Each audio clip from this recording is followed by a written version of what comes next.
Yes, now, ladies and gentlemen, welcome back to the Thomas Rants YouTube channel. Let's talk SmackDown. And this was a pre-recorded SmackDown that was recorded last week, because obviously this took place on the 26th of December, Boxing Day. And WWE is a lot more talent-friendly these days and will allow their talent to be at home for Christmas. So they filmed it after last week's SmackDown, which did mean the amazing thing that happened in this episode was spoiled. I did say spoilers on social media, but it is what it is.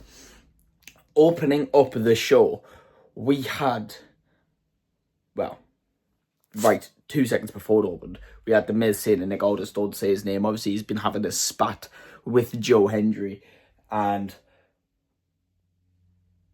it's been torturing him, like everyone else on NXT, and he asked Nick Aldis not to say his name. Until Nick Aldis did say his name, Joe Hendry's music played, and there he was in the middle of the ring with a bunch of Santa-dressed women, an Easter bunny, Otis and Akira Tozawa for some reason, who were dressed as an elf and Santa, and Joe Hendry had a guitar. Joe Hendry takes after The Rock and likes to play the guitar in the middle of the ring, and, well, many other people are liars and stuff like that, and likes to sing songs in the middle of the ring. That he did. He made his own rendition of Jingle Bells and said, jingle bells, Miz has tiny balls. And it became a chant, and then they ended up having a street fight, Miracle on 34th street fight match, which was quite entertaining to open up the show, I've got to be honest. And Miz got absolutely battered. He was just a crash dummy for this episode of SmackDown, which is, like, mental. Like, he was bleeding, like, because he took a suplex on a Christmas tree. Christmas trees are sharp. He was bleeding from his arse, quite literally. And he got hit by Otis and Akira Tozawa and Joe Hendry, all this. And then it turns out the Easter Bunny was none other than R-Truth. I mean, obviously, the guy doesn't get nothing correct. So him being an Easter Bunny at Christmas probably makes a whole lot of sense.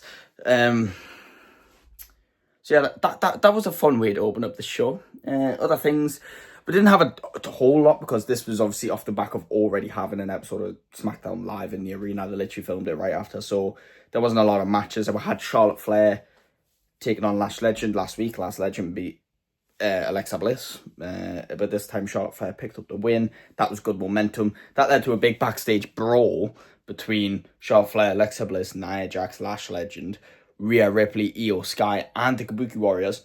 So a big, massive brawl between them lot. We had Julia and Kiana James take on Chelsea Green and Alba Fire in a tag team match. Obviously, we know they're chasing the Women's United States Championship. And they actually picked up the win with Julia bringing back the Northern Lights bomb and pinning Chelsea Green. So we're definitely going to get that one-on-one rematch at some point. We had a decent promo from Solo and the MFTs, calling out Uncle Howdy and the Wyatt Six, saying they're not intimidated and all this sort of stuff, talking their absolute shit. We had a promo from Jade Cargill calling out Michin and B-Fab calling out why they're doing what they're doing to Jade Cargill. And we're getting a match between them, maybe for the title. I can't remember if it's for the title or not, but Michin and Jade Cargill next week. That's happening. And a big important moment of this episode of SmackDown. After last week when Fraxium wanted DIY and Ilya Dragunov and Carmelo Hayes got the match, Carmelo Hayes told them they're not going to miss, and Fraxium were congratulating them, saying, you know what, fair play, mate, you didn't miss. You actually did a very good job. And that's when Ilya Dragunov came up to him and said, you know what, the Open Challenge is closed. You deserve a match. Don't fight it. You're getting that title match. And the title match we got Carmelo Hayes, Ilya Dragunov once again in an absolute banger of a match. Absolute banger. Of course it would be. Nothing less. Wouldn't expect nothing less. In which the moment finally happened. Carmelo Hayes finally got his push. The push he is long deserved. Carmelo Hayes is United States champion. And I couldn't be happier. I literally couldn't be happier. He deserves everything. That guy is not only a good talker and a good character, but the guy can perform in the ring. And it's crazy. I've been talking about Carmelo Hayes coming up to the main roster and not getting his proper shine. Javon Evans showing up on the main roster and needs to debut, and all these people in NXT like Oba, Trick, and Tony, you need to debut. And then who was sat in Nick Aldis' office? None other than Trick Williams. We're finally getting it. And he said, look, Nick, what is the deal? Because Raw's calling up my line, and he could go to Monday Night Raw, but I'm pretty sure that's where Javon's going to end up. So we could get Trick Williams on SmackDown, which is even more insane, because who's just won the United States Championship? Carmelo Hayes. Not only a former best friend of Trick Williams on NXT, but also a massive rivalry between them two. So we could get a big rivalry for the United States Championship, or we could get the two back together again. I don't complain either way, as long as both men get the push they deserve, especially Carmelo Hayes. So that is what is the most interesting, actually, about this whole thing, about this episode of SmackDown. I'm trying to think if there's anything else to cover before I get into the main thing, but I don't think there is. I think I've covered every match, and it's not took me long, but there wasn't a lot of that happened, like I said. Yeah, let's just get into it. So the main event was a segment. It was the moment we've all been waiting for. Drew McIntyre, Cody Rhodes, same building. Cody Rhodes can't touch Drew McIntyre before their match, or you'll be stripped of the title. And Drew gets to pick the stipulation, but not until Drew McIntyre hands over. Well, he signed the contract, so Cody can't touch him, but he can't decide the stipulation and get granted his match until he pays the fine to Nicholls, the fine of the sum he got paid for Survivor Series, and then apologised to Dan Engler, the referee. Well, he came out after making Cody wait the whole night, paid his fine to Nicholls, told him don't spend it all at once. Obviously, it doesn't actually go to Nicholls, it goes to the company, and then apologised to Dan Engler.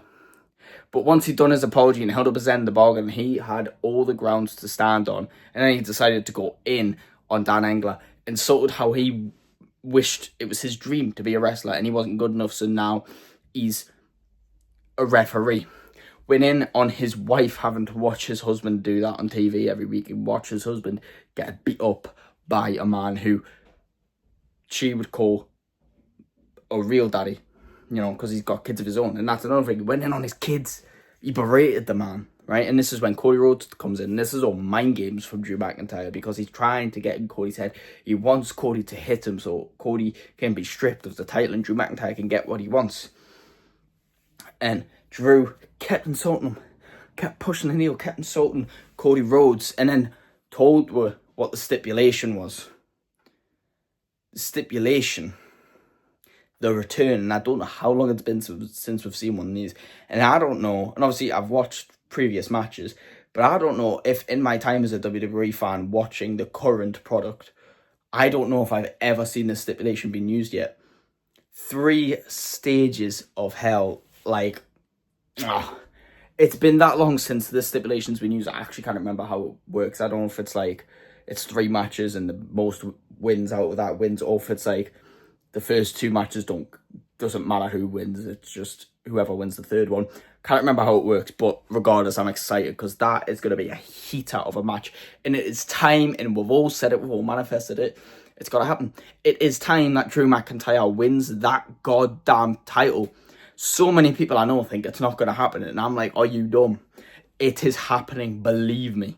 And if it doesn't, screw WWE, because Cody is a boring champion. Drew McIntyre has deserved for so long now to be champion, and he finally got it at WrestleMania 40, and he got cost from him for a good reason, for the push of Damian Priest, but mainly for the added bonus to the storyline between him and Punk. But now it's time. Now it's time. So I guarantee if he wins it now, he's going to carry it to WrestleMania and then drop it. But that's fine. At least the guy gets his shine for 4 months. Do you know what I mean? It needs to happen. It needs to happen in the crowd. And he said he doesn't trust America because 3 times now he's been screwed over, and that is facts. So it's happening in Berlin, and I don't know where we're going in Berlin. It might be SmackDown, episode of SmackDown, in 1 or 2 weeks maybe, because I know they're starting a Europe tour. So in a couple of weeks on SmackDown, we're going to get 3 stages of hell. Prepare for Drew McIntyre to be your new undisputed WWE champion. And if you think I'm wrong, you're wrong, and you're an idiot. But that's my opinions on SmackDown. Let me know what you think about it in the comments below. Please like and subscribe, and I will see you in the next one. Goodbye.